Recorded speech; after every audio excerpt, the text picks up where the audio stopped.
அன்பானவர்கள் அனைவருக்கும் என்எஸ் குமாரின் அன்பு வணக்கங்கள். நாம இன்னைக்கு தமிழ்நாட்டுல மிகவும் பிரபலமான ஒரு சிட்டியை பத்தி தாங்க நம்ம பார்க்க போறோம். அதுக்கு நான் ஒரு சில க்ளூஸ்லாம் உங்களுக்கு கொடுக்குறேன். என்ன சிட்டின்னு உங்களால கண்டுபிடிக்க முடியுமான்னு பாருங்க. ஃபர்ஸ்ட் க்ளூ பாத்தீங்கன்னா 108 திவ்ய தேசங்கள்ல முதல் திவ்ய தேசம் இந்த நகரத்துல இருக்கு. அதுக்கு அடுத்தது பாத்தீங்கன்னா தமிழ்நாட்டோட 4வது பெரிய சிட்டி இந்த நகரம். முக்கியமான விஷயங்க, தமிழ்நாட்டோட மைய பகுதியும் இந்த இடம் தான். நான் நினைக்கிறேன் நீங்க கண்டுபிடிச்சிருங்க. ஆமாங்க, நீங்க நம்ம நினைக்கிறது ஒரே ஒரு விஷயம், நம்மளோட திருச்சி என்று அழைக்கப்படுற திருச்சிராப்பள்ளி. ஆமாங்க, திருச்சிராப்பள்ளியை பத்தி தான் நாம இப்ப பார்க்க போறோம். சரி, வாங்க வீடியோக்குள்ள போலாம். ஓகே, திருச்சியோட பாப்புலேஷன் நீங்க பாத்தீங்கன்னா 2011 வரைக்கும் 10 லட்சங்க.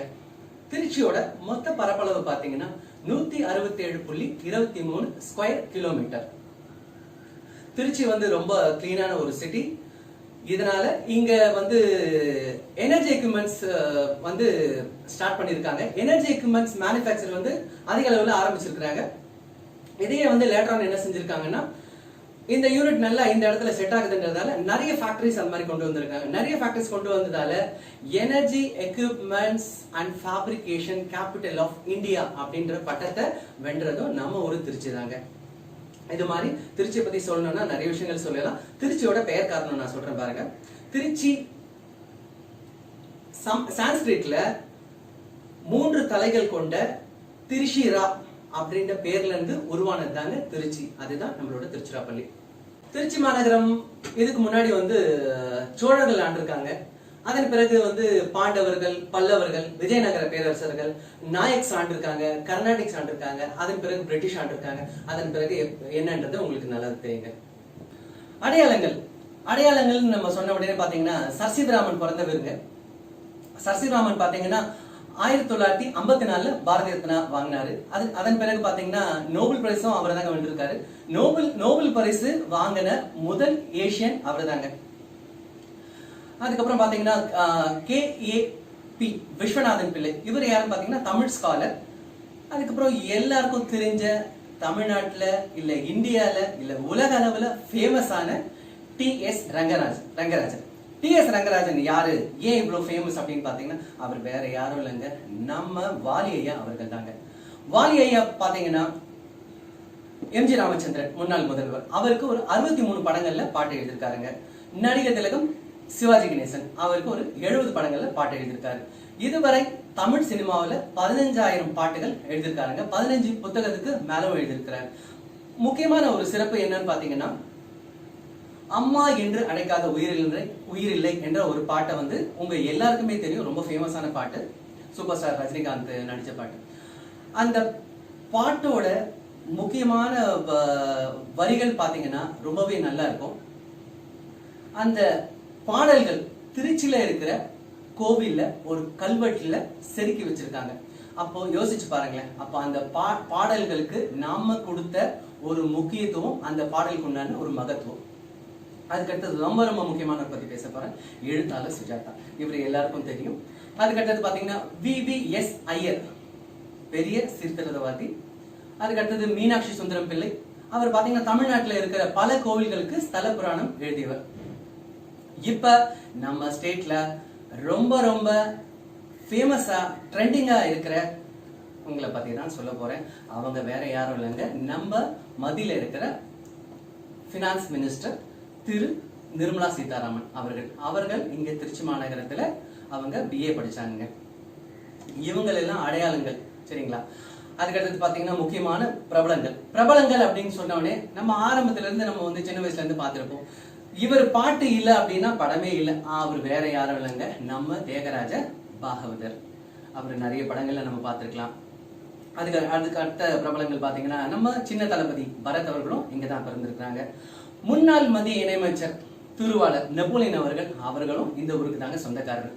அதுக்கடுத்தது பாத்தீங்கன்னா பிரசன்னா, நடிகர் பிரசன்னா, சின்ன திரை மூலமா வளர்ந்து ரொம்ப கஷ்டப்பட்டு நிறைய விஷயங்களை பண்ணி நிறைய சாதனைகள்லாம் செஞ்சு இப்ப ரொம்ப ரொம்ப கலக்கிட்டு இருக்க நம்ம வீட்டு பிள்ளை திருவாளர் சிவகார்த்திகேயன் அவர்கள் பிறந்த ஊரும் இதேதான். அடுத்தது முக்கியமான விஷயங்க, டைரக்டர்ஸ் பாத்தீங்க அப்படின்னா வந்து பாலாஜி மோகன் இங்க தாங்க பிறந்திருக்கிறாரு. மியூசிக் டைரக்டர் சந்தோஷ் நாராயணன் இங்க தான் பிறந்திருக்கிறாரு. என்ன அதாவது ஜென்ஸ் நடிகர்கள் மட்டும் தான் இங்க பிறந்திருக்கிறாங்களா இல்ல வந்து இவங்க தான் இருக்கிறாங்களா அப்படின்னு பாத்தீங்கன்னா முக்கியமான கதாநாயகிகளும் இங்க தாங்க பிறந்திருக்காங்க. அனுவாசன் இங்க தான் பிறந்திருக்கிறாங்க. ரேணுகா இங்க தான் பிறந்திருக்கிறாங்க. ஏமா மாலினி மும்பையே வந்து கலக்கிக்கிட்டு இருக்க நடிகை, உங்க எல்லாருக்குமே தெரியும். அவங்களும் இங்க தாங்க பிறந்திருக்காங்க. அதன் பிறகு முக்கியமான விஷயம், சோ இவங்க எல்லாம் பிரபலங்கள். திருச்சியை சுத்தி நிறைய முக்கியமான கோவில்கள் இருக்குங்க. கோவில்கள் பத்தி நம்ம பார்க்க போனோம்னா ஒரு சில கோவில்கள் மட்டும் நான் உங்களுக்கு ஒரு சொல்றேன் பாருங்க. உச்சி பிள்ளையார் கோயில் மலைக்கோட்டை, உலக பிரசித்தி பெற்ற புகழ்பெற்ற விநாயகர் கோவிலுங்க. பல இடத்துல இருந்து இந்த ஆலயத்துக்கு வருவாங்க. 344 படிக்கட்டுகள் ஏறி அந்த முதன்மையான கடவுளை தரிசனம் பண்ணாலே ஒரு தனி சுகங்க. பண்ணவங்க ஓகே, பண்ணாதவங்க கண்டிப்பா நம்ம திருச்சியில இருக்கிற விநாயகரை கண்டிப்பா நீங்க தரிசனம் பண்ணுங்க. அதுக்கு அடுத்தது பாத்தீங்கன்னா ஹரி ஸ்ரீரங்கநாதர் திருச்சி. ஸ்ரீரங்கநாதர் கோவில் பத்தி நிறைய விஷயங்கள் சொல்லலாம். முன்பு ஒரு ராஜா வந்து அந்த கோவிலுக்கு வந்து ஒரு அடிக்கல் நாட்டியிருக்காங்க.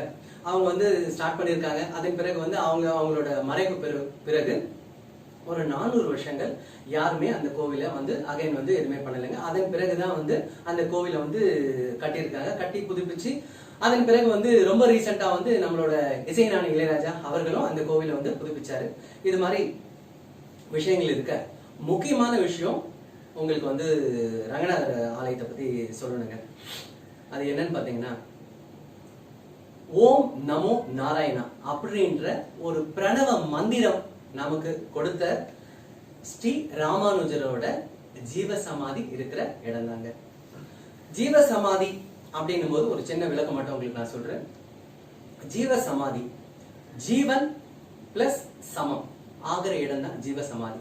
தமிழ்நாட்டுல மட்டும் இல்லாம இந்தியால பல இடங்கள்ல ஜீவசமாதி இருக்கிற இடங்கள் முக்கியமா ஃபேமஸா இருக்கிறதுக்கு காரணம் என்ன நீங்க பாத்தீங்கன்னா அங்க இருக்கிற ஒரு வைப்ரேஷன். நம்ம அங்க போய் கோவிலுக்கு போறோம் அப்படின்னா நம்மளால முடிஞ்சது ஒரு 5 நிமிஷமோ ஒரு 10 நிமிஷமோ கண்டிப்பா ஒரு தியான நிலையில இருந்தா நமக்கு அந்த விஷயம் நம்மளோட உள்ளுணர்வு சொல்லும் இங்க ஒரு சக்தி இருக்கு அப்படின்னு சொல்லிட்டு. அதனால இது வரைக்கும் வந்து நீங்க போலனாலும் சரி பரவாயில்ல, இனிமே எந்த கோவிலுக்கு போனாலும் கண்டிப்பா ஜீவசமாதி இருக்கிற கோவிலுக்கு போனீங்கன்னா தயவு செய்து நீங்க கண்டிப்பா ஒரு 1/2 hour இல்ல 1 hour ஸ்பெண்ட் பண்ணுங்க. அடுத்தது பஞ்சபூத ஸ்தலங்கள்ல ஒரு ஸ்தலம் இருக்கிறது நம்ம ஊர் திருச்சியில தாங்க. ஆமாங்க, நீர்ஸ்தலம். சிவபெருமானோட நீர்ஸ்தலம் இருக்கிற கோவில்கள் அங்க இருக்கு. அந்த கோவில் பாத்தீங்கன்னா ஜம்புகேஸ்வரர் ஆலயம். ஜம்புகேஸ்வரர் ஆலயம் இருக்கிறதும் நம்ம திருச்சி தாங்க.